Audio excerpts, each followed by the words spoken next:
So ito nga po siya po mga kalods, no. Sabi ko nga sa inyo po mga kalods, sa akin po siyang babalikan at kukuha lang ako po ng pagkain po mga kalods, no.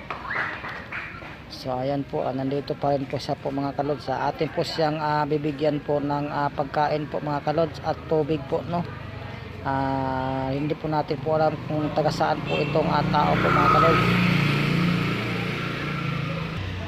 So ayan nga po mga kalods, sa atin po siyang pupuntahan po mga kalods, no. Ay, kumain ka na? Ha? Gusto mong kumain? Ha? O ito, may pagkain ka ha. Dinalang kita ng pagkain ha. Ito o, kakainin mo to siya ha. Tubig at saka may pagkain yan tayo ha. Kinakain na. Kain na tayo, kain na. Ubusin mo yung tubig tayo ha, tsaka